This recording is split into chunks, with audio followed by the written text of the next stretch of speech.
नमस्कार दोस्तों, देखिए इस वीडियो में हम बौद्ध धर्म और महात्मा बुद्ध के बारे में जितने भी महत्वपूर्ण प्रश्न जो पिछले एग्जामों में पूछे गए हैं वो सारे के सारे प्रश्न हम इसी वीडियो में कवर करने वाले हैं। तो आपको ये वीडियो अंत तक देखना है।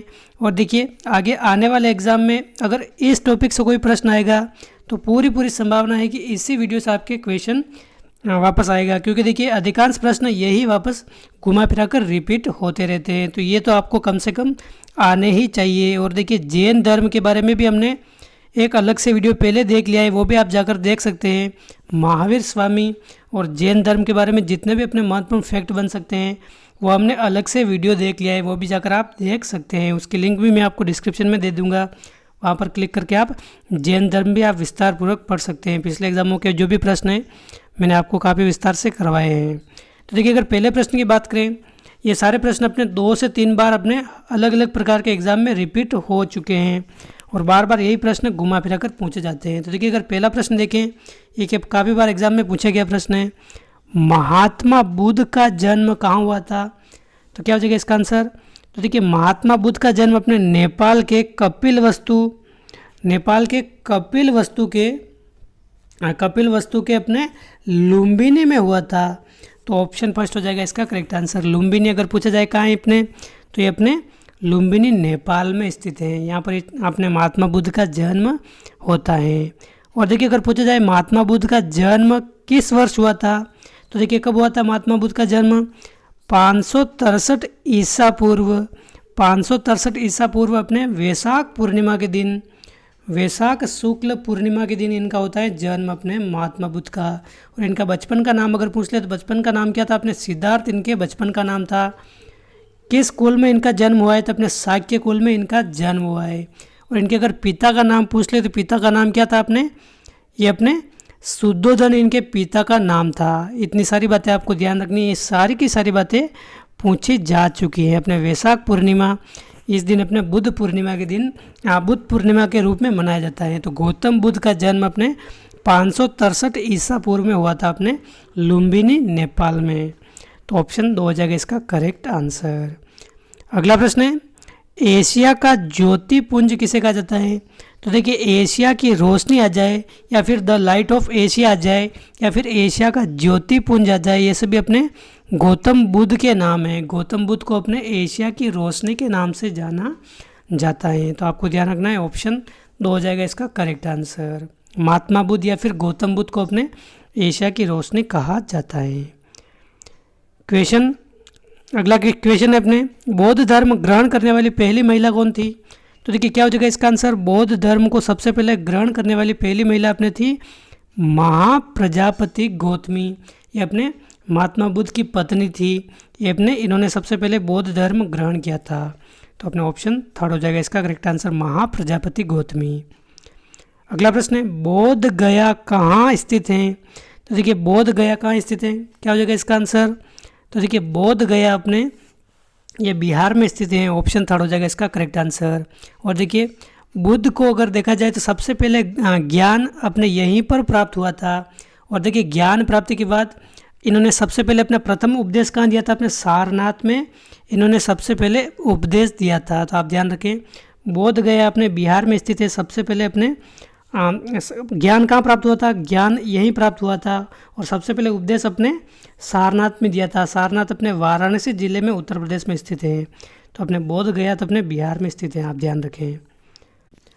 अगला प्रश्न है, सारनाथ में बुद्ध का प्रथम प्रवचन क्या कहलाता है? तो देखिए सारनाथ में बुद्ध ने प्रथम प्रवचन उपदेश दिया था। तो देखिए ये अपने धर्म चक्र प्रवर्तक कहलाता है। ये प्रश्न काफ़ी बार एग्जाम में पूछा गया प्रश्न है, तो आप ध्यान रखें, धर्म चक्र प्रवर्तक कहलाता है अपने सारनाथ में बुद्ध का प्रथम प्रवचन। और देखिए महाविनिष्क्रमण ये क्या है अपने? तो देखिए महात्मा बुद्ध के अपने गृह त्याग की घटना जो अपने बौद्ध ग्रंथ में इसको अपने महाविनिष्क्रमण कहते हैं अपने। और देखिए महापरिनिर्वाण किसे कहते हैं? तो देखिए महापरिनिर्वाण अपने महात्मा बुद्ध ने अपने 80 वर्ष की आयु में कुशीनगर का अपने उत्तर प्रदेश में स्थित है। तो कुशीनगर में अपने शरीर का त्याग किया था। तो बौद्ध ग्रंथों में शरीर त्याग की घटना को, इस घटना को क्या कहते हैं? अपने महापरिनिर्वाण कहते हैं। तो आप ध्यान रखिए, शरीर त्याग की घटना बौद्ध ग्रंथों में कि अपने महापरिनिर्वाण कहते हैं, और अपने प्रथम उपदेश अपने धर्म चक्र प्रवर्तक कहलाता है। इन तीनों में आपको कंफ्यूज नहीं होना है, ये तीनों प्रश्न पूछे गए हैं एग्जाम में। अगला प्रश्न है नागार्जुन कौन थे? तो देखिए नागार्जुन कौन थे? अपने बौद्ध दार्शनिक है अपने नागार्जुन। देखिए बौद्ध धर्म की दो शाखाएं अपने हीनयान व महायान, हीनयान व महायान। तो देखिए महायान शाखा से जुड़े हुए हैं अपने कौन? नागार्जुन। तो आप यहाँ ध्यान रखें, बौद्ध दार्शनिक है अपने नागार्जुन, महायान शाखा के प्रवर्तक। अगला प्रश्न है बुद्ध चरित जिसे बौद्धों की रामायण कहा जाता है कि रचनाकार कौन है? तो देखिए बुद्ध चरित, सबसे पहले तो अगर पूछ ले कि बौद्धों की रामायण किसे कहते हैं, तो देखिए बौद्ध धर्म की रामायण अपने बुद्ध चरित को कहते हैं, और इसकी रचना किसने की है? अपने अश्वघोष ने इसकी रचना की है। तो ऑप्शन ए किसका करेक्ट आंसर हो जाएगा? अश्वघोष अपने बुद्ध चरित के रचयिता हैं। गौतम बुद्ध के प्रथम गुरु कौन थे? देखिए गौतम बुद्ध के गुरु आ जाए या प्रथम गुरु आ जाए तो अपने आलार कलाम है। आलार कलाम अपने गौतम बुद्ध के प्रथम गुरु थे। तो ऑप्शन 2 इसका करेक्ट आंसर है, ऑप्शन 2 इसका सही आंसर है। देखिए सभी प्रश्न बहुत बार एग्जाम में पूछे गए हैं, तो आगे आने वाले सभी एग्जाम की दृष्टि से, चाहे आप पीटीटी एग्जाम की तैयारी कर रहे हैं, रीट एग्जाम की तैयारी कर रहे हैं, आरपीएससी या फिर भारत के किसी भी एग्जाम की तैयारी कर रहे हैं, ये प्रश्न बार बार घुमा फिरा कर रिपीट होते रहते हैं। तो कम से कम इस टॉपिक को आप पूरा नहीं पढ़े तो भी ये आपको ये क्वेश्चन ज़रूर से ज़रूर देख कर जाने हैं। अगला और महत्वपूर्ण प्रश्न है बुद्ध किस वंश से संबंधित हैं? ये हमने अभी इसी वीडियो में बात कर ली है। तो देखिए महात्मा बुद्ध अपने शाक्य कुल के जो राजा थे शुद्धोधन इनके पुत्र हैं, तो अपने शाक्य कुल से संबंधित हो जाएंगे। ऑप्शन 3 इसका करेक्ट आंसर है। अगला प्रश्न है राजा कालाशोक के समय कौन सी बौद्ध समिति हुई थी? तो देखिए बौद्ध समितियों का हम अलग से वीडियो देखेंगे, कौन कौन से उसके अध्यक्ष थे, कहाँ हुई थी, किस समय हुई थी। यहाँ से भी काफ़ी सारे प्रश्न पूछे जाते हैं, वो हम अलग से 2 से 4 मिनट का वीडियो होगा, वो अलग से देख लेंगे। तो देखिए कालाशोक के समय अपने द्वितीय बौद्ध समिति हुई थी अपने वैशाली में। वैशाली में दूसरी बौद्ध समिति होती है अपने कालाशोक के समय। ऑप्शन 2 है इसका करेक्ट आंसर, द्वितीय बौद्ध समिति।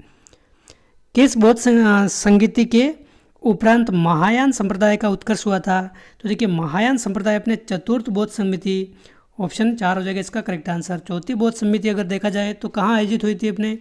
तो देखिए कुंडल वन में, कुंडल वन ये अपने कहाँ है? कश्मीर में। और उसमें शासक कौन थे अपने? कनिष्क उस समय शासक थे, कनिष्क। तो आप ध्यान रखें इस समिति में अपने हीनयान व महायान संप्रदायों का जन्म हुआ था। और इसके अध्यक्ष अगर पूछा जाए तो वसुमित्र इसके अध्यक्ष थे। उपाध्यक्ष अगर पूछा जाए तो अश्वघोष इसके उपाध्यक्ष थे। तो आप ध्यान रखें ऑप्शन 4 हो जाएगा इसका करेक्ट आंसर, चतुर्थ बौद्ध समिति या संगीति। अगला प्रश्न है किस शासक के काल में चतुर्थ बौद्ध संगीति का आयोजन कश्मीर में हुआ था? देखिए चतुर्थ बौद्ध संगीति का आयोजन अपने कनिष्क के काल में हुआ था। ऑप्शन 3 हो जाएगा इसका करेक्ट आंसर, कनिष्क के काल में। अगला प्रश्न है देखिए बौद्ध संगीतियाँ आपने कितनी हुई हैं? कुल 4 बौद्ध संगीतियाँ हुई है। तो इसमें चारों बौद्ध संगीतियों का कालक्रम पूछा है कि सबसे पहले कौन सी हुई है और सबसे बाद में कौन सी हुई है। तो देखिए सबसे पहले तो अपने राजगृह हुई थी, राजगृह, तो अपने 2 पहले आ जाएगा राजगृह। राजगृह के बाद वैशाली हुई थी ये, तो 3 इसके बाद आ जाएगा। उसके बाद अपने पाटिलपुत्र हुई थी, तो ये 4 हो जाएगा। और लास्ट में अपने चौथी बौद्ध संगीति अपने कुंडलवन यहाँ पर हुई थी। तो देखिए सबसे पहले अपने हुई थी राजगृह में, सेकंड वैशाली में, तीसरी अपने पाटिलपुत्र में और चौथी अपने कुंडलवन में। तो 2, 3, 4, 1 इसका हो जाएगा करेक्ट आंसर। तो ये कौन सा ऑप्शन मैच कर रहा है अपने? 2, 3, 4, 1, तो अपने ये ऑप्शन 4 मैच कर रहा है। तो ऑप्शन 4 हो जाएगा इसका करेक्ट आंसर। अगला प्रश्न है अपने योगाचार दर्शन संप्रदाय किससे संबंधित हैं? तो देखिए योगाचार दर्शन संप्रदाय अपने क्या हो जाएगा इसका आंसर? तो देखिए अपने बौद्ध धर्म से संबंधित है, ये बौद्ध धर्म से संबंधित। और किस शाखा से? अपने बौद्धयान की, अपने बौद्ध धर्म की ये 2 शाखाएं कौन कौन सी? हीनयान व महायान। तो देखिए महायान से संबंधित है अपने ये योगाचार दर्शन। देखिए महायान शाखा की अगर बात करें तो इसमें इस संप्रदाय के 2 भाग हैं महायान शाखा के, कौन कौन से? एक तो अपने विज्ञानवाद, विज्ञानवाद इसको अपने क्या कहते हैं? योगाचार कहते हैं। विज्ञानवाद को अपने योगाचार करते हैं। इसके प्रवर्तक कौन है अपने? तो देखिए मैत्रेय नाथ इसके प्रवर्तक है अपने योगाचार दर्शन के, जिसको विज्ञानवाद भी कहते हैं। और दूसरी कौन सी? अपने शून्यवाद जिसको माध्यमिक भी कहते हैं, माध्यमिक। इसके प्रवर्तक कौन है शून्ययान के? तो इसके प्रवर्तक अपने नागार्जुन है, नागार्जुन। तो ये भी आपको ध्यान रखना है। तो अपने योगाचार दर्शन आ जाए या फिर विज्ञानवाद आ जाए, अपने महायान या शाखा से संबंधित अपने बौद्ध धर्म की। अगला प्रश्न है, प्रतीत्य समुत्पाद निम्नलिखित में से किस धार्मिक संप्रदाय का आधारभूत सिद्धांत है? तो देखिए प्रतीत्य समुत्पाद ये अपने बौद्ध धर्म का आधारभूत सिद्धांत है। ऑप्शन 3 हो जाएगा इसका करेक्ट आंसर। अगला प्रश्न है, भारत में पहले जिस मानव प्रतिमाओं को पूजा गया था वह कौन सी प्रतिमा है? तो देखिए सबसे पहले अपने बुद्ध प्रतिमाओं को पूजा गया था। ऑप्शन 3 है इसका करेक्ट आंसर। और देखिए अगर पूछा जाए किस संप्रदाय ने अपने पूजा था सबसे पहले मानव प्रतिमा को, तो महायान शाखा के अनुयायियों ने अपने सबसे पहले बौद्ध की मूर्तियाँ स्थापित करके उसकी पूजा प्रारंभ की थी, महायान शाखा। तो अपने ऑप्शन 3 है बौद्ध संप्रदाय। अगला प्रश्न है, निम्नलिखित में से कौन सी शिक्षा बौद्ध सिद्धांतों में सम्मिलित नहीं है? तो देखिए बौद्ध सिद्धांत में कौन सी शिक्षा सम्मिलित नहीं है? 4 आर्य सत्य। तो देखिए 4 आर्य सत्य का वर्णन है अपने। और देखिए पंच अणुव्रत या फिर अष्टांगिक मार्ग, अहिंसा। तो देखिए अहिंसा का वर्णन है, अष्टांगिक मार्ग का वर्णन है, लेकिन देखिए पंच अणुव्रत का वर्णन अपने बौद्ध सिद्धांतों में नहीं है। तो ऑप्शन 2 हो जाएगा इसका करेक्ट आंसर। पंच अणुव्रत अपने बौद्ध सिद्धांतों में नहीं है, बाकी 4 आर्य सत्य हैं, अष्टांगिक मार्ग हैं, अहिंसा का वर्णन है, पुनर्जन्म का वर्णन है, लेकिन 5 अणुव्रत इसका वर्णन नहीं है। अगला प्रश्न, 4 आर्य सत्यों के अनुसार ऐसा नहीं है कि। तो देखिए 4 आर्य सत्य अपने बौद्ध धर्म के अनुसार बताए गए हैं। महात्मा बुद्ध ने 4 आर्य सत्य बताए हैं। कौन कौन से अपने? तो देखिए दुख हैं ये बताए हैं, दुख शाश्वत है और दुख का निरोध संभव है। देखिए दुख शाश्वत है, शाश्वत का मतलब क्या होता है? सदा रहने वाला। और तीसरे में क्या दे रखा है? दुख का निरोध संभव है। तो देखिए दोनों तो एक दूसरे के विरोधाभास हो गए, या तो ये हो सकता है या फिर ये हो सकता है, यानी कि आंसर दोनों में से एक है, दूसरे और तीसरे में से। तो देखिए दुख शाश्वत है ये अपने बौद्ध धर्म के आर्य सत्य में नहीं है। दुख का निरोध संभव है ये बताया गया है, दुख है ये बताया गया है, दुख का कारण है ये भी बताया गया है, लेकिन दुख शाश्वत है ये नहीं बताया गया है। तो ऑप्शन 2 है इसका करेक्ट आंसर। 4 आर्य सत्यों में अगर बात करें तो दुख है, दुख बताया गया है, दुख का कारण बताया गया है, दुख का निरोध बताया गया है, और दुख का निरोध का भी मार्ग बताया गया है, निरोध मार्ग भी बताया गया है। तो अपने ऑप्शन 2 इसका करेक्ट आंसर है। यह इसमें नहीं बताया गया है। ऑप्शन 2 दुख शाश्वत है ये नहीं बताया गया है। अगला प्रश्न है, थेरी गाथा ग्रंथ किस धर्म से संबंधित हैं? तो देखिए अपने बौद्ध धर्म से संबंधित बात करें तो निश्चित तौर पर आपको आइडिया लग गया होगा, बौद्ध धर्म से संबंधित है अपने थेरी गाथा ग्रंथ। देखिए थेरी गाथा बौद्ध ग्रंथ अगर बात करें तो सुत्त पिटक का हिस्सा है। सुत्त पिटक अपने बौद्ध धर्म का एक तरह से कह सकते हैं एनसाइक्लोपीडिया कहलाता है, सबसे बड़ा ग्रंथ है सुत्त पिटक, जिसमें अपने बौद्ध महात्मा बुद्ध के अपने जो भी है शिक्षा है उसका संकलन अपने सुत्त पिटक ग्रंथ में किया गया है। जो अपने सुत्त पिटक ग्रंथ अपने क्या है? त्रिपिटक का हिस्सा है, त्रिपिटक। इसमें 3 अपने दे रखे हैं जिसमें अपने सुत्त पिटक हैं। तो देखिए अपने थेरी गाथा ग्रंथ अपने बौद्ध धर्म से संबंधित हैं और अपने ये सुत्त पिटक का हिस्सा है, आप ध्यान रखें। ऑप्शन 2 है इसका करेक्ट आंसर। अगला प्रश्न, निम्नलिखित में से कौन सा कथन सत्य नहीं है? तो देखिए सत्य कथन कौन सा नहीं है, इन 4 ऑप्शन में से हमें बताना है। तो देखिए अस्तवीरवाद जैनों का एक संप्रदाय है। तो देखिए अस्तवीरवाद, देखिए जो अपने हीनयान व महायान है, इसमें ये हीनयान है। हीनयान के कौन कौन से नाम है? एक तो अपने अस्तवीरवाद हो गया, हीनयान हो गया, या फिर थेरवाद हो गया। ये अपने कोई किसके नाम है? अपने हीनयान के नाम है।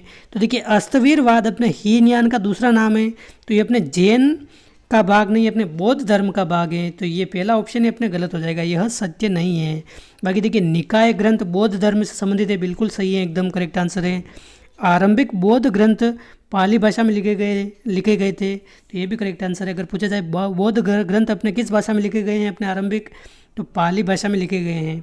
और महावीर ने अपने प्रवचन अर्ध मागधी में दिए थे, ये भी एकदम करेक्ट है, लेकिन ऑप्शन फर्स्ट इसका करेक्ट आंसर नहीं है। तो ऑप्शन 1 हो जाएगा इसका करेक्ट उत्तर। अगला प्रश्न है, थेरी गाथा किसका अंग है? तो देखिए थेरी गाथा हमने अभी बात की है, सुत्त पिटक का अंग है, सुत्त पिटक का। ऑप्शन 2 है इसका करेक्ट आंसर। अगला प्रश्न है, बुद्ध की 80 फुट बड़ी प्रतिमा जो बोध गया में है निर्मित की गई है किसके द्वारा? तो देखिए 80 फुट की जो बड़ी प्रतिमा बोध गया बिहार में बनाई गई है अपने महात्मा बुद्ध की। बोध गया कहाँ है? अपने बिहार में। तो ये अपने जापानियों द्वारा बनाई गई है। ऑप्शन फर्स्ट हो जाएगा इसका करेक्ट आंसर। जापानियों द्वारा अपने इसको लाल ग्रेनाइट में बनाया गया है, लाल ग्रेनाइट में। और देखिए इसको अगर देखा जाए, इसकी थोड़ी और विस्तारपूर्वक बात करें तो इसका निर्माण अपने 7 वर्ष का समय लगा था इसके निर्माण में। और जापान के जो दाई जोकिया संप्रदाय के लोग हैं, दाई जोकिया संप्रदाय के लोग, इन्होंने इसका निर्माण कराया था। तो आप ध्यान रखें, ऑप्शन फर्स्ट है, जापानियों द्वारा इसका निर्माण करवाया गया था। अगला प्रश्न है, बौद्ध मत का सबसे प्राचीनतम स्तूप कौन सा है? तो देखिए बौद्ध मत का सबसे प्राचीनतम स्तूप कौन सा है? बोध गया, सांची, सारनाथ या अजंता? क्या हो जाएगा इसका आंसर? तो देख सांची हो जाएगा इसका करेक्ट आंसर। बौद्ध मत का सबसे प्राचीनतम स्तूप इसका सांची है। और देखिए राजस्थान सरकार के जो हिंदी ग्रंथ अकादमी है, उस पुस्तक में क्या दे रखा है? सबसे प्राचीनतम स्तूप अपने पीपर हवा दे रखा है। पीपर हवा अपने बौद्ध मत का सबसे प्राचीनतम स्तूप है। लेकिन देखिए पीपर हवा अपने यहाँ पर ऑप्शन में ही नहीं दे रखा है, तो अपने इसका आंसर क्या हो जाएगा? अपने सांची हो जाएगा एकदम करेक्ट आंसर। अगला प्रश्न है, अष्टांगिक मार्ग किस धर्म के दर्शन से संबंधित हैं? तो देखिए अष्टांगिक मार्ग अपने बौद्ध धर्म के दर्शन से संबंधित हैं, बौद्ध धर्म के दर्शन से संबंधित। अगला प्रश्न है, सम्यक कर्मांत दुखांति वृत्ति के बौद्ध अष्टांगिक मार्ग का क्या है? अंतिम सोपान है, प्रारंभिक सोपान है, सप्तम सोपान है, या फिर सम्यक वाक का अनुगामी व सम्यक आजीवक का पूर्वगामी सोपान है? तो देखिए सम्यक कर्मांत का मतलब क्या होता है? कोई भी हानिकारक काम नहीं करना है। और देखिए किसी भी काम को हम कर रहे हैं उसको मन लगाकर एकदम कुशलतापूर्वक करते हुए उसका समापन करना है, यानी कि हानिकारक कर्म नहीं करना ही अपने क्या है? सम्यक कर्मांत हैं। तो इसका आंसर क्या हो जाएगा? अपने सम्यक वाक का अनुगामी व सम्यक आजीवक का पूर्वगामी सोपान है। ऑप्शन 4 है इसका करेक्ट आंसर। अगला प्रश्न है, बौद्ध धर्म के अष्टांग मार्ग में निम्नलिखित में से क्या शामिल नहीं है? तो देखिए अष्टांग मार्ग में सद्वाणी ये शामिल है, सद्विचार शामिल है, सदाचरण शामिल है, लेकिन देखिए सदेच्छा इसमें शामिल नहीं है अष्टांग मार्ग में। अष्टांग मार्ग अपने कौन कौन से? सम्यक संकल्प हो गया, सम्यक दृष्टि हो गया, सम्यक वचन, सम्यक व्यायाम, सम्यक स्मृति, इस तरह अपने 8 हैं अष्टांग मार्ग में। 8 प्रकार के ये मार्ग बताए गए हैं। तो इसमें सद्वाणी भी है, सद्विचार, सदाचरण, लेकिन सदेच्छा नहीं है। अगला प्रश्न क्या कह रहे हैं अपने, महायान संप्रदाय का सर्वाधिक महत्वपूर्ण दार्शनिक ग्रंथ कौन सा है? देखिए महायान संप्रदाय का सबसे महत्वपूर्ण दार्शनिक ग्रंथ अपने प्रज्ञा पारमिता है। प्रज्ञा पारमिता अपने सबसे महत्वपूर्ण ग्रंथ है। ऑप्शन फर्स्ट हो जाएगा इसका करेक्ट आंसर। अगला प्रश्न है, बुद्ध को बुद्धिमान और करुणा का सागर किस में वर्णित किया गया है? तो देखिए किस पुस्तक में वर्णित किया गया है अपने बुद्ध को बुद्धिमान और करुणा का सागर? तो देखिए अपने द लाइट ऑफ एशिया इस पुस्तक में वर्णित किया गया है। द लाइट ऑफ एशिया किसे कहते हैं? अपने महात्मा बुद्ध को कहते हैं। एशिया की रोशनी आ जाए, एशिया का ज्योतिपुंज आ जाए, द लाइट ऑफ एशिया आ जाए, ये अपने बुद्ध को कहा जाता है। तो देखिए द लाइट ऑफ एशिया इसमें अपने महात्मा बुद्ध को अपने बुद्धिमान और करुणा का सागर कहा है। और ये पुस्तक किसकी है? अपने एडविन अर्नोल्ड की पुस्तक है, अपने एडविन अर्नोल्ड की। 1879 में अपने ये पुस्तक अपने लंदन में सबसे पहले प्रकाशित हुई थी। तो आप ध्यान रखें ऑप्शन 4 हो जाएगा इसका करेक्ट आंसर। अगला प्रश्न है, गौतम बुद्ध की शिक्षाओं का संकलन किस बौद्ध ग्रंथ में किया गया है? तो देखिए गौतम बुद्ध की शिक्षाओं का संकलन अगर पूछ ले तो अपने सुत्त पिटक में संकलित किया गया है, सुत्त पिटक में। ऑप्शन 4 हो जाएगा इसका करेक्ट आंसर। देखिए त्रिपिटक अगर पूछ ले, त्रिपिटक ये अपने किस धर्म का ग्रंथ है? अपने बौद्ध धर्म का ग्रंथ है। और इसके भी अपने 3 भाग है। कौन कौन से 3 भाग? एक तो अपने हो गया विनय पिटक, एक हो गया अपने अभिधम्ब पिटक, और तीसरा हो गया अपने ये सुत्त पिटक। तो आप ध्यान रखें, पहला विनय पिटक, दूसरा अभिधम्म पिटक और तीसरा अपने सुत्त पिटक। और सुत्त पिटक जो है अपने इसको बौद्ध ग्रंथ का इनसाइक्लोपीडिया कहा जाता है। इसको इनसाइक्लोपीडिया बौद्ध ग्रंथ का, क्योंकि देखिए सबसे बड़ा है, ये सबसे बड़ा ग्रंथ है अपने कौन सा? बौद्ध धर्म का सुत्त पिटक। इसमें बुद्ध के धार्मिक विचारों और वचनों का संग्रहण किया गया है और सबसे बड़ा, तीनों पिटकों में सबसे बड़ा ग्रंथ है ये। तो ऑप्शन 4 है इसका करेक्ट आंसर। अगला प्रश्न है, गौतम बुद्ध ने महापरिनिर्वाण कहाँ प्राप्त किया था? तो देखिए महापरिनिर्वाण हमने सबसे पहले बात की है। तो देखिए गौतम बुद्ध का जो अपने शरीर त्याग 80 वर्ष की उम्र में उन्होंने शरीर त्याग किया था अपने कहाँ पर? कुशीनगर में। कुशीनगर को कुशीनारा भी कहा जाता है। तो शरीर त्याग करने की जो अपने बौद्ध धर्म में इसको क्या कहते हैं? महापरिनिर्वाण कहते हैं। तो अपने ये कहाँ स्थित है? ये अपने उत्तर प्रदेश में स्थित हैं, कुशीनगर। ये भी आपको ध्यान रखना, ये भी पूछा जा सकता है। अगला प्रश्न है, गया संबंधित है भगवान बुद्ध से, जहाँ पर उनको क्या हुआ था? तो देखिए बोध गया ये भगवान बुद्ध से संबंधित है। यहाँ पर क्या हुआ था कि बोध गया में इनको ज्ञान प्राप्त हुआ था, ज्ञान या फिर अपने प्रबुद्ध प्राप्त हुआ था। बोध गया में इनको ज्ञान प्राप्ति हुई थी या फिर प्रबोध या प्रबुद्ध प्राप्त हुआ था। तो आप ध्यान रखें, ऑप्शन 2 हो जाएगा इसका करेक्ट आंसर। भगवान बुद्ध का वास्तविक नाम क्या था? तो देखिए भगवान बुद्ध का वास्तविक नाम अगर पूछा जाए तो अपने सिद्धार्थ हो जाएगा इनका करेक्ट आंसर। और देखिए महावीर स्वामी का वास्तविक नाम क्या था? बचपन का नाम क्या था? वर्धमान था। ये हमने जैन धर्म के वाले वीडियो में देख लिया है। तो सिद्धार्थ अपने भगवान बुद्ध का वास्तविक नाम था। अगला प्रश्न है, किस स्थान पर भगवान बुद्ध ने अपना पहला उपदेश दिया था? तो देखिए पहला उपदेश अपने सारनाथ में दिया था। कहाँ दिया था? अपने सारनाथ में दिया था, ऑप्शन 3। सारनाथ कहाँ है अपने? ये भी अपने उत्तर प्रदेश में है। बोध गया कहाँ है? बोध गया अपने बिहार में है। अगला प्रश्न है, त्रिपिटक ग्रंथ किस धर्म से संबंधित हैं? तो देखिए हमने भी बात कर ली, ये बौद्ध धर्म से संबंधित थे अपने त्रिपिटक ग्रंथ। ऑप्शन 2 है इसका करेक्ट आंसर। तो दोस्तों ये थे इस वीडियो के बौद्ध धर्म से संबंधित लगभग 35 प्रश्न हम इस वीडियो में देखे हैं। और देखिए ये प्रश्न बार बार एग्जाम में घुमा फिरा कर रिपीट होते रहते हैं, तो आपको ये प्रश्न अच्छी तरीके से सभी प्रश्न याद होने चाहिए। और देखिए निश्चित तौर पर आगे आने वाले जो भी एग्जाम है उनमें यहाँ से प्रश्न रिपीट होंगे। इसी प्रकार और भी अच्छे अच्छे वीडियो मैं आपके लिए लेकर आता रहूँगा। तो चैनल पर आप पहली बार आए तो सब्सक्राइब जरूर कर ले, बेल आइकन प्रेस कर दे और वीडियो को आप लाइक ज़रूर करके जाना, तो इस वीडियो में बस इतना ही। मिलते हैं अगली वीडियो में। जय हिंद, जय भारत।